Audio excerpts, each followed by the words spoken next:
Assalamualaikum warahmatullahi wabarakatuh.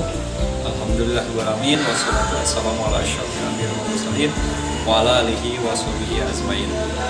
Siswa-siswi SMP Islam Kreatif Muhammadiyah Cianjur, alhamdulillah kegiatan mabit perdana di semester kedua sudah selesai dilaksanakan, dan terima kasih atas partisipasinya yang sudah diikuti oleh siswa-siswi semua, dan juga partisipasi dari para orang tua yang sudah membantu berjalannya kegiatan mabit di semester kedua ini. Dan materi yang kemarin disampaikan tentang masalah COVID-19 mudah-mudahan bisa bermanfaat untuk kita semua dalam menjaga kesehatan kita, dan mudah-mudahan kita semua terhindar dari COVID-19. Dan bagi saudara-saudara kita atau tetangga-tetangga kita ataupun siapapun yang mengalami musibah COVID-19, mudah-mudahan Allah angkat penyakitnya dan Allah sembuhkan penyakitnya. Kemudian mudah-mudahan muhasabah yang sudah dilaksanakan tadi malam juga mudah-mudahan bisa menjadi evaluasi buat diri kita menjadi manusia yang lebih baik lagi, menuju manusia yang takwa sesuai dengan agenda mabit di SMP Islam Kreatif Muhammadiyah. Terima kasih semuanya, sampai bertemu di mabit yang akan datang. Nasrul minallahi wa fathun qarib wa basyiril mu'minin. Wassalamualaikum warahmatullahi wabarakatuh. Nah, hari ini insya Allah kita akan mendengarkan pemaparan materi tentang cara penularan, pencegahan, dan gejala dari COVID-19. Nah, untuk mabit sore ini diawali dengan kegiatan pembukaan buku. Selesai kegiatan pembukaan, nanti ada pemaparan materi dari kitab COVID-19 yang disampaikan oleh Ibu Dede dan Ibu Eli selaku materi kita sore ini. Ya, mari sama-sama kita mengucapkan bismillah untuk membuka kegiatan hari ini. Bismillahirrahmanirrahim. Assalamualaikum warahmatullahi wabarakatuh. Bismillahirrahmanirrahim. Alhamdulillahirabbil alamin. Wassalatu wassalamu ala asyrofil anbiya'i wal mursalin wa ala alihi wa sahbihi ajmain, amma ba'du. Ya, terima kasih kepada Bapak Kepala Sekolah, Bapak Haji Suroto yang telah memberikan sambutan sekaligus membuka kegiatan mabit pertama kita di semester 2 ini. Untuk acara selanjutnya adalah pembacaan doa yang akan dibacakan oleh Bapak Rida Mudasir. Kepada Pak Rida, saya persilakan untuk memimpin doa bersama sebelum kita mulai kegiatan. Bismillahirrahmanirrahim. Hamdan na'imin, hamdan syakirin, hamdan yuafi ni'mahu yukafi mazidah. Ya Rabbana lakal hamdu kama yanbaghi li jalali wa zikrim wa adil sultanik. Wa qur rabbik fil warham wa anta khairur rahimin. Wa qur rabbik fil warham wa anta arhamur rahimin. Wa qur rabbik fil warham wa anta khairur rahimin. Allahumma sholli ala Muhammadin tibil qulubi wa dawaiha wa afiatil abdani wa shifaiha wa shifaiha wa shifaiha wa shifaiha wa nuril absari wa diyaiha wa ala alihi wa sahbihi wa barik wa salim.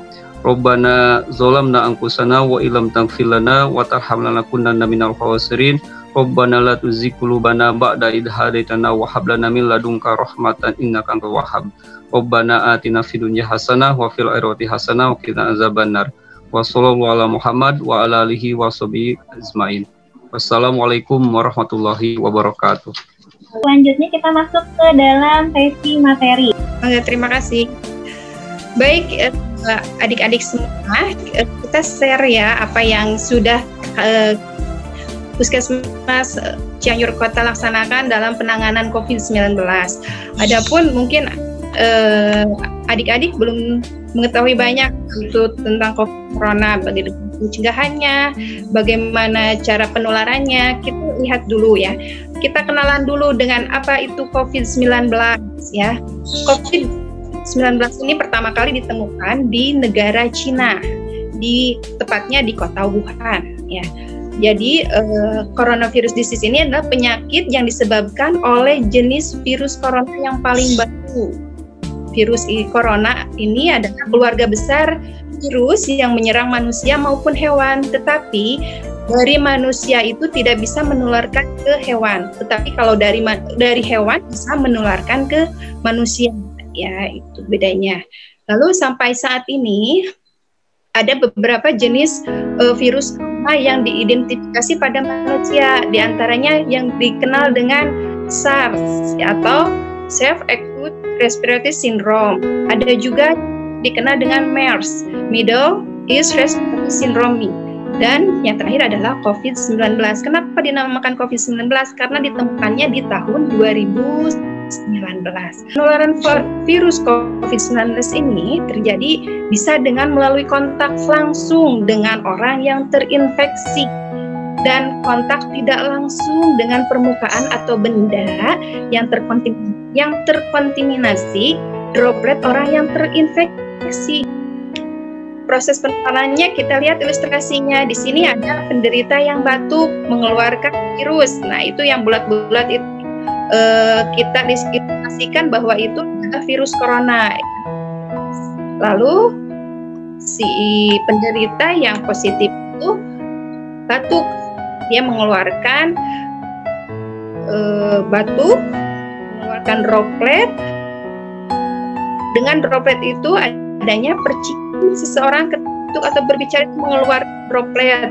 Nah, si droplet itu kena ke seseorang dengan kontak eratnya itu melalui apa? Misalnya dengan jabat tangan. Dengan jabat tangan si penderita batuk, lalu jabat tangan dengan orang yang sehat. Si orang yang sehat tidak tahu kalau tangannya itu sudah terkontaminasi. Ya, gosok-gosok mata atau gosok-gosok hidung, mulut, itu bisa beresiko terjadi penularan corona. Orang sudah terinfeksi virus corona, gejalanya apa sih? Biasanya gejalanya yang bersifat ringan muncul secara bertahap. Perlu juga diwaspadai bahwa terdapat orang yang sudah terinfeksi tapi tanpa gejala. Ada demam, biasanya demam, menyatakan demam itu suhunya lebih dari 37,5 derajat Celcius. Lalu ada rasa lelah, misalnya hari-harinya itu lemas, tidak bertenaga, mudah lelah. Lalu juga yang khasnya itu ada batuk kering. Yang paling umum dirasakan itu batuknya tidak ada dahaknya. Lalu ada juga beberapa pasien itu mengalami rasa dan sakit, hidungnya tersumbat, gejalanya seperti pilek di kepala, lalu matanya merah, konjungtivitis, ya, mata merah, sakit tenggorokan, ada juga yang diare, dan paling khas sekali kalau seseorang itu terkonfirmasi COVID itu adalah anosmia atau hilang ciuman. Ketika kita sodorkan ini aroma kayu putih, dia tidak mencium. Ketika sodorkan ini ada balsam, dia tidak menciumnya. Jadi hati-hati bila ada gejala anosmia atau hilang penciuman, itu tanda-tanda orang tersebut terkonfirmasi COVID-19. Lalu ada juga atau ruam kulit, tergantung kondisi dari seseorang. Setiap orang kadang-kadang gejalanya tidak sama. Klasifikasinya jenis-jenis gejala COVID-19. Kalau yang ringan itu demam, ada demam, tapi maaf kalau yang ringan ini koreksi ya. Gejala ringan, demamnya di bawah 38 derajat Celcius. Ada batuk, ada nyeri tenggorokan, hidung tersumbat, dan malaise atau rasa lelah. Ya. Kalau yang sedang, itu kalau yang gejalanya sedang itu ada demam lebih dari 38 derajat Celcius, ada sesak napas, batuk menetap, dan sakit tenggorokan. Nah, kalau yang berat ini bisa demamnya itu 38 derajat Celcius secara menetap, jadi demamnya itu tidak turun-turun, terus aja panasnya tinggi, ada infeksi saluran napas dengan tanda-tanda peningkatan frekuensi napas bisa lebih dari 30 kali per menit, hingga adanya sesak napas, juga batuk, dan yang lebih parahnya lagi adanya penurunan kesadaran dalam pemeriksaan. Masa inkubasi virus COVID rata-rata terjadi 5-6 hari dengan jarak antara 1-14 hari. Risiko penularan tertinggi diperoleh di hari-hari pertama terinfeksi. penyakit karena hari-hari pertama penyakit karena terkonsentrasi virus pada lendir yang sangat tinggi. Oleh karena itu, kalau ada seseorang yang terinfeksi virus corona itu kami sarankan untuk isolasi mandiri selama 14 hari. Karena setelah 14 hari kekuatan virusnya akan menurun. Lalu orang yang terinfeksi dapat langsung menularkan sampai dengan 48 jam sebelum timbul gejala. Arti pandemi di sini adalah COVID-19 telah menyebar secara luas di dunia. Jadi penyebaran kasus COVID-19 ini sudah menyebar bukan hanya di kota Cianjur, tetapi di berbagai negara. Ya, ada kita tahu lihat di berita di Cina, di Australia, di Amerika, bahkan semua negara hampir semuanya sudah ada yang terinfeksi virus corona. Di sini istilah pandemi terkesan menakutkan ya, tetapi sebenarnya tidak ada kaitannya dengan keganasan penyakit, hanya saja ini ke arah luasnya penyebaran COVID-19 ini.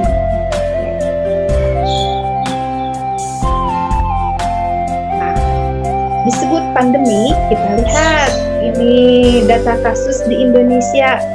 Ngeri juga ya kalau kita lihat setiap hari ini update-nya tanggal 21 Januari. Sekarang tanggal 22 Januari. Kita lihat peningkatan kasus positif sehari itu ada 11.703 kasus. Dan yang sembuh itu kita lihat ada 9.087 kasus. Dan yang meninggal ada 346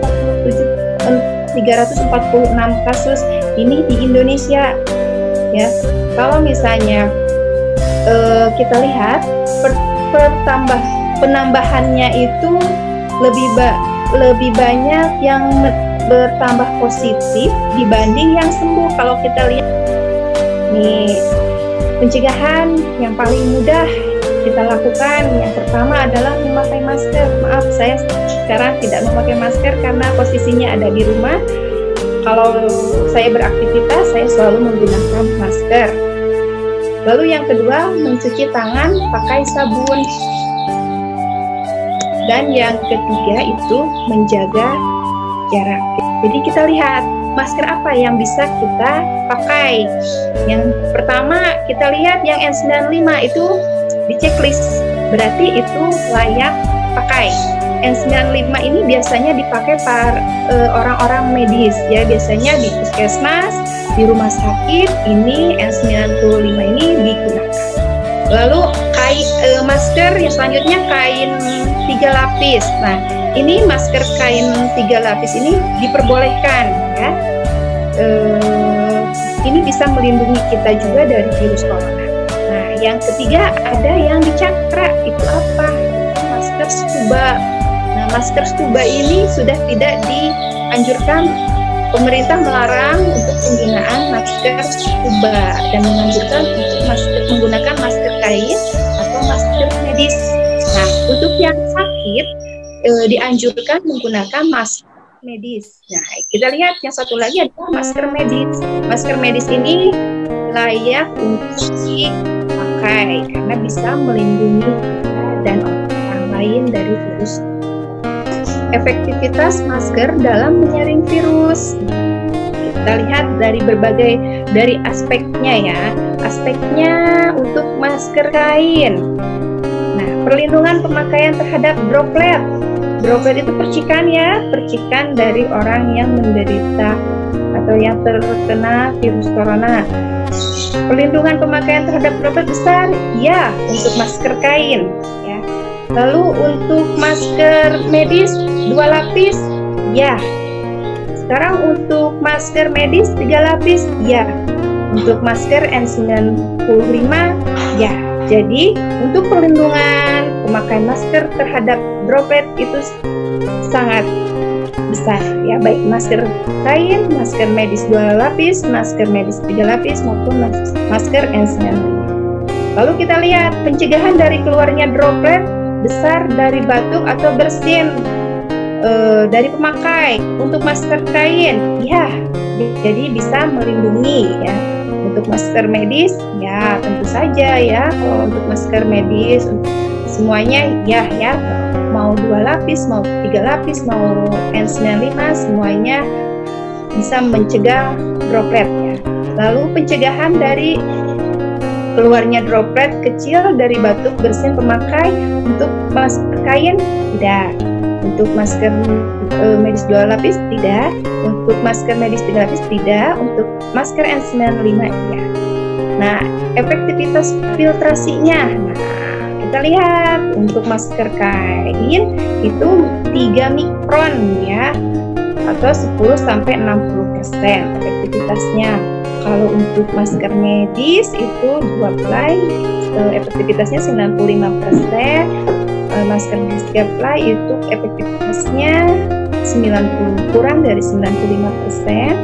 Lalu yang untuk N95 itu lebih dari 95%. Jadi kalau efektivitas filtrasi ini yang lebih bagus adalah di masker N95 yang sering digunakan oleh para tenaga medis. Nah, sekarang kita lihat dari segi dapat dipakai lagi atau tidaknya. Kita lihat kalau masker kain bisa dipakai ulang, kalau masker yang lainnya tidak, mau medis 2 lapis, 3 lapis atau N95 itu semuanya disposable atau hanya 1 kali pakai, dan hanya masker kain yang bisa dipakai ulang.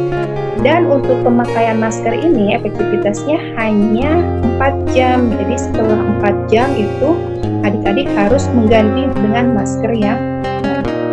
Lalu bagaimana cara mencucinya yang benar? Nah, sebelum mencuci masker kain itu adik-adik harus membersihkan tangan dulu menggunakan sabun atau hand sanitizer supaya tangan adik-adik itu dalam keadaan bersih ya. Lalu untuk penggunaannya itu masker itu harus menutupi hidung, mulut, jadi tidak ada celah itu antara hidung dengan mulut. Jadi pemakaiannya jangan di dagu ya, jangan di bawah mulut juga, jangan di sini hanya sampai sini, tetapi menutupi dari hidung sampai dengan dagu. Lalu aturan yang selanjutnya itu pada saat memakai masker adik itu jangan menyentuh bagian depan saat memakai masker ya. Jadi kalau misalnya adik-adik menyentuh bagian depan itu adik-adik harus mencuci tangan kembali. Lalu saat membuka masker itu membukanya bukan dari depan tetapi dari pengaitnya, dari pinggir ya, dari kuping, yaitu mencuci tangan pakai sabun, jaga jarak, larangan berdekatan atau kontak fisik. Terima kasih, mungkin materi dari saya sekian. Assalamualaikum warahmatullahi wabarakatuh. Pada mau tanya, kalau misalkan di swab test kan kena hidung sama mulut kan? Ya, betul. Itu sakit atau enggak? Jadi begini Farel, karena kita memasukkan benda asing ke dalam hidung, yang pertama ada nasofaring dengan kita mengambil lendir dari saluran pernafasan, yang kedua kita mengambil lendir dari saluran tenggorokan dari bawah ya, orofaring. Nah, sakit atau tidak itu tergantung dari seseorang ya, pertahanan tingkat nyerinya. Kita memasukkan alat ke hidung misalkan sambil menelan atau sambil rileks gitu ya, jangan dilawan gitu ya. Enggak sih, itu enggak sakit. Apakah yang udah virus corona bisa terkena virus corona lagi? Biasanya kalau yang sudah terkena itu biasanya kekebalan tubuhnya sudah cukup. Jadi biasanya tidak tergantung dari kemarinnya, itu tergantung daya tahan tubuhnya itu bagus atau tidak gitu ya. Karena sudah terbentuk kekebalan tubuhnya, insya Allah tidak akan. Ibu, kalau vaksin COVID-19 itu terbuat dari apa? Ketahui ada beberapa komponen terdapat di dalam vaksin corona ini. Ada, kalau tidak salah itu ada 6 komponen untuk Rifki. Yang pertama ada antigen, ya, itu vaksin ini mengandung antigen. Antigen ini apa sih? Antigen ini terbuat dari bagian-bagian kecil organisme penyebab penyakit nih. Lalu ada juga komponen pengawet, lalu ada surfaktan, lalu ada senyawa pengencer, yang terakhir ada senyawa pembantu. Ya, senyawa pembantu ini biasanya bahan tambahan seperti aluminium fosfat, itu tujuannya untuk merespon imun yang dihasilkan dari dalam tubuh akan jadi lebih baik. Nah, siap ya. Ibu nggak tahu kalian ada di slide keberapa, jadi senyum ya. Oke, 1, 2, 3 senyum. Oke, 1, 2, 3 senyum. 1, 2, 3 senyum.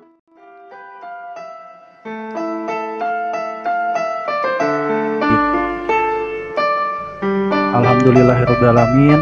Kita sudah masuk kepada sesi muhasabah diri. Kan muhasabah adalah pada amalan, melihat pada amalan yang telah dilakukan oleh jiwa, lalu mengoreksi kesalahan yang dilakukan dan menggantinya dengan amalan yang soleh atau yang baik. Kita yakin kita semua penuh kekurangan, entah itu terus menerus dalam bermaksiat ataupun kekurangan dalam ketaatan, bahkan kadang bermudah-mudah meninggalkan kewajiban. Allah memerintahkan kita muhasabah diri dalam Al-Quran surat Al-Hasyr ayat 18 sampai 19, yang artinya, hai orang-orang yang beriman, bertakwalah kepada Allah dan hendaklah setiap diri berbuatnya untuk hari esok akhirat dan bertawakallah kepada Allah.